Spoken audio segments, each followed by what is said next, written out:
Biyernes na mga kapuso, ang malaking tanong ngayon, uulanin kaya o magiging maaraw ang ating tinatawag na weekend o pagtatapos ng linggo?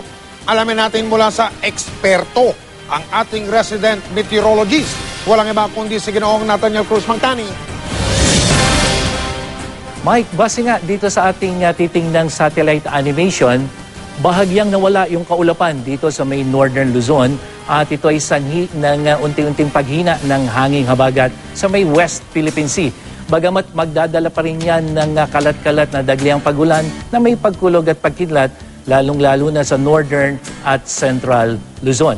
Habang isang panibagong low pressure area naman ang namata ng Pag-asa at ito ay nasa layong 280 kilometro sa may silangan ng Surigao del Sur. At ito ay magdadala rin ng mga pagulan, lalong-lalo na sa malaking bahagi ng Mindanao. Meron pa rin isang low pressure area na nakikita ang Pag-asa. Pero ito ay nasa labas pa ng ating Philippine Area of Responsibility, kaya wala pa pong epekto ito sa alinmang bahagi ng ating bansa. Pero dahil nga sa paghina ng hanging habagat, inaasahan natin na mas mainit yung mga temperaturang maasahan sa malaking bahagi ng ating bansa.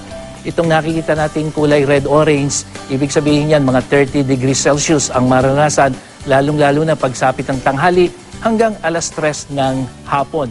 Merong mga kulay puti dyan, Mike, dito sa may Cagayan Valley, mas mainit ang temperatura dyan. At sa magiging lagay naman ng ating panahon dito sa Luzon, meron niyang kalat-kalat na dagliang pagulan at pagkulog-pagkidlat sa Northern Luzon, pero mainit ang temperatura. Samantalang dyan sa Southern Luzon, mas maaliwalas na panahon ang ating mararanasan. Dyan po sa buong Kabisayaan, pulo-pulong dagliang pagulan at pagkulog-pagkidlat ang aasahan. Mainit din yung mga temperatura. At dyan naman sa Mindanao, scattered rain showers and thunderstorms, bagamat may kataasan ang temperatura. Dito naman sa Metro Manila, para bukas ay asahan natin na mas kakaunti ang posibilidad ng pag-ulan.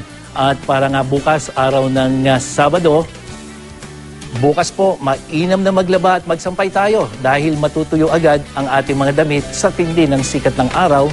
At magandang panahon din ito, Mike, para sa mga mamamasyal. Pero magdala pa rin po kayo ng payong, panangga naman sa sikat ng araw.